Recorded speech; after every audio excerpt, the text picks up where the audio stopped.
Sejam bem-vindos a mais um episódio do programa Café com Pastores, um programa da Igreja Presbiteriana da Pissarreira, onde os nossos pastores respondem as suas perguntas. Eu sou Cíntia Ribeiro, apresentadora deste programa.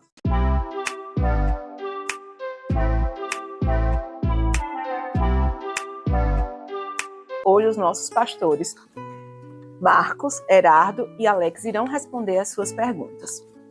A pergunta é: quais os conselhos daria para alguém que nos ouve, que é crente, teme ao Senhor e deseja se santificar? Pastor Alex.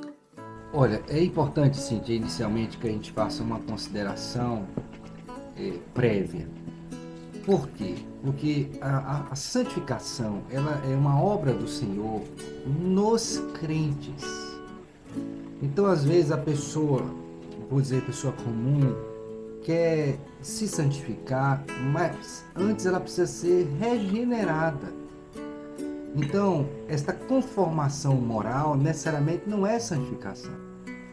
Porque lembre que quando alguém está sendo santificado pelo Senhor, previamente ele já foi salvo, ele já foi regenerado, ele teve o seu coração transformado. Então, antes de qualquer conselho para aquele que é um ímpio, o maior ponto a ser considerado é que ele precisa ser salvo. Agora, uma vez que você foi salvo, esse desejo por ser santo deve acompanhar toda a sua vida.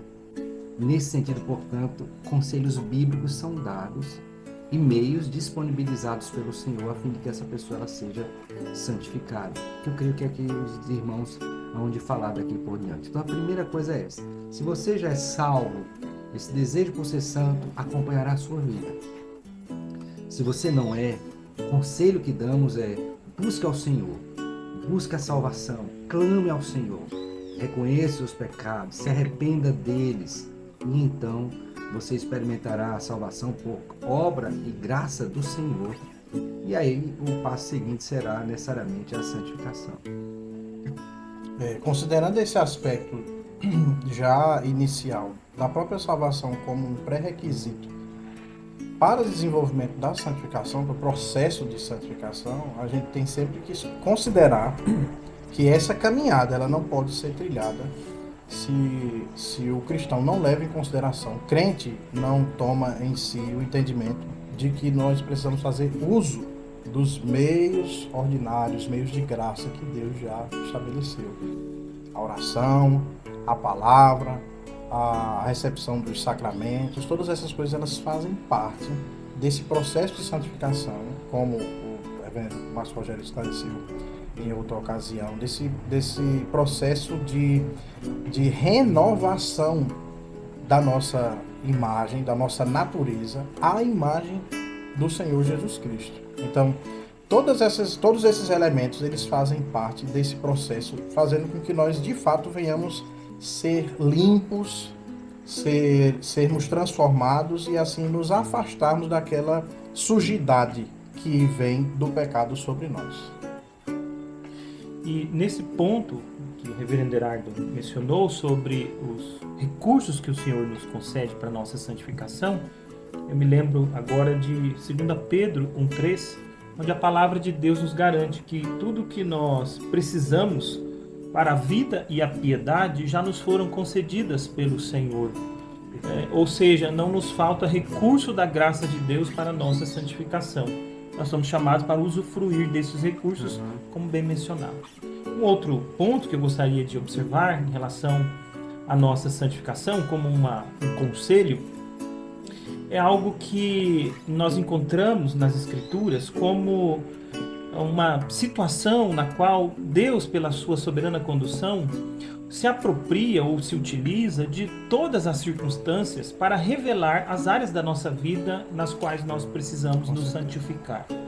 E não apenas as circunstâncias desafiadoras, embora também o apóstolo Pedro vai dizer na sua primeira carta agora, que as situações aflitivas são como que um purificar. Como o ouro é purificado pelo fogo, nós somos purificados pelas aflições. Mas também as circunstâncias favoráveis revelam as motivações do nosso coração. E aí eu me lembro de uma outra passagem da Escritura que se encontra em Jeremias 17, onde é apresentado lá naquele texto duas árvores que estão sob uma mesma condição inóspita, mas uma é frutífera e a outra seca e murcha, mostrando ali onde o problema está, que está na raiz, ou onde estas árvores estão buscando o seu sustento, que é no ribeiro das águas, sabendo que de fato o nosso Senhor Jesus Cristo é essa fonte da água viva. Perfeito. Então, nós deveríamos olhar para as situações da nossa vida e, ao olhar para elas, entender, além de lutá-las ou usufruí-las, se forem as dádivas do Senhor, mas olhar para o nosso coração e nos perguntar, em meio a essa situação, o que é que essa situação permite eu enxergar do meu coração? Então, se é uma luta financeira, o quanto dinheiro tem lugar na minha vida? E se é uma dádiva do Senhor, o quão poderosa tem sido as coisas desta vida para gerar no meu coração uma satisfação maior do que a satisfação no meu Senhor. Então, as situações, quer elas boas ou más, quer elas favoráveis ou não favoráveis, elas são uma circunstância debaixo da soberania de Deus para avaliarmos o nosso próprio coração. Vou dar um exemplo. Um pai que luta com as aflições do seu filho.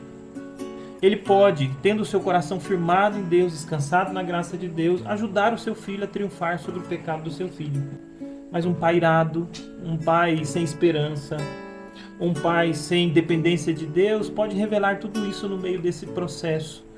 E estas circunstâncias, então, deveriam ser olhadas por nós, para dizer, Senhor, há uma situação ocorrendo, mas a maneira como o meu coração lida com isso revela como está o meu coração.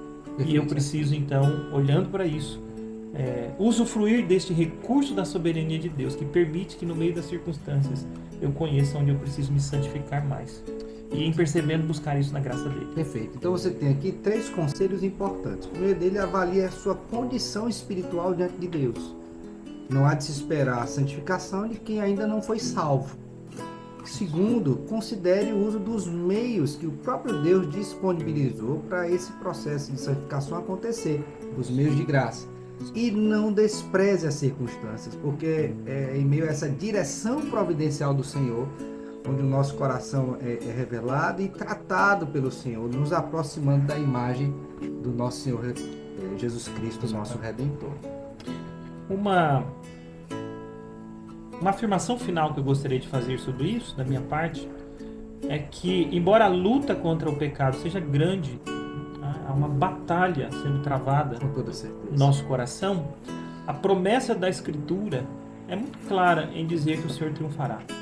Aquele que começou a sua obra em nós, então vai concluí-la até o dia de Cristo.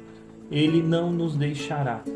Todas as coisas concorrem para o nosso bem, segundo Romanos 8:28, e o nosso bem ali é a nossa redenção até seu estágio da glorificação. Então, ainda que lutemos com muitas batalhas que por vezes parecem perdidas, o triunfo é certo, não por nós, mas pelo Senhor que nos redimiu para nos conformar à imagem do seu Filho. Essa é uma palavra de esperança para o meu coração e eu espero que seja para o seu, para que você saiba que o Senhor vai completar a obra de santificação. Filipenses 1:6, Aquele que começou a boa obra em vós, há de completá-la até o dia de Cristo Jesus. Tome esses conselhos para você. Então, esse foi o nosso episódio de hoje sobre santificação no Café com Pastores. Se você deseja nos fazer alguma pergunta ou tirar dúvidas, venha um papo com os nossos pastores deixando sua pergunta no nosso direct do Instagram que aparece na sua tela. E não se esqueça de se inscrever no canal, ativar o sininho das notificações e compartilhar esse vídeo com quem precisa ouvir um pouco mais sobre a palavra do nosso Deus. Até o próximo episódio do Café com Pastores. Muito obrigada, pastor. Nós te agradecemos. Deus abençoe ricamente a sua vida.